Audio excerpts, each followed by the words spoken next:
The third part of our Renaissance presentation is a little game. I'm curious if, based on what you just learned about Renaissance art and the learning that we did last year about medieval arts, if you think back to our illuminated initials in your study of castles last year, can you tell the difference? So let's go through. You're going to record your answer on your sheet, which one you think it is, and then I'll let you know. So first one, do you think medieval or Renaissance? If you guessed Renaissance, you're correct. There is a use of space. We obviously see some humanism here and definitely emotional painting. What about this one? Renaissance or medieval? If you said medieval, you're correct. Notice how there is not the use of perspective.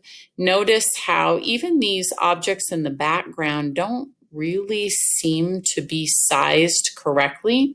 And the arrangement of figures on this, it's actually a sewn, are just next to each other. There's definitely not a sense of 3D form to the figures either. What do you think? Renaissance or medieval?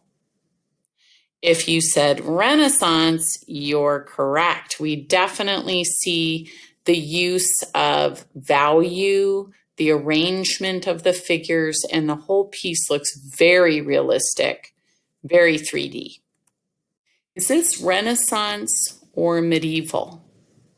If you said medieval, you're correct. This is an icon from an art form called iconography. And these are often seen in Greek or Eastern Catholic churches, as well as Western Roman churches.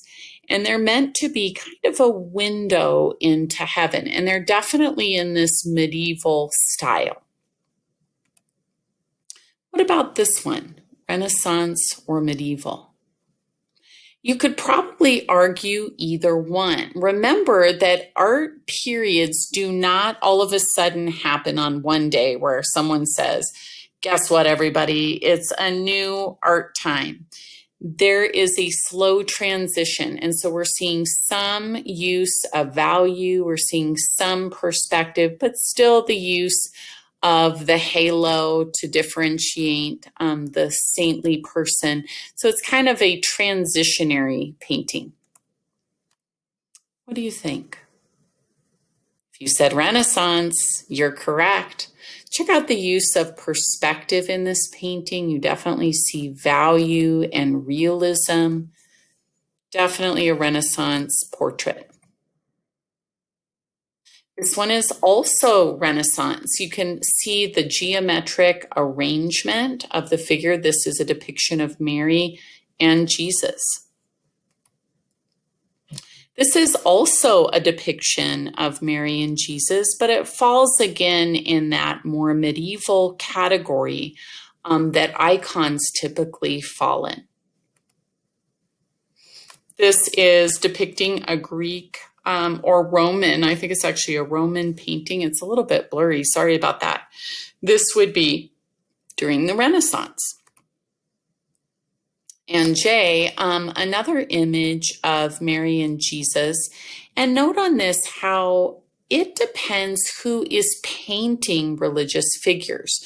We actually know that Mary and Jesus were from the Middle East, but you can see here they are pictured as blonde and very light-skinned. And that happens a lot, that we interpret our religion or faith through our own experience or culture. And that's something really interesting to study.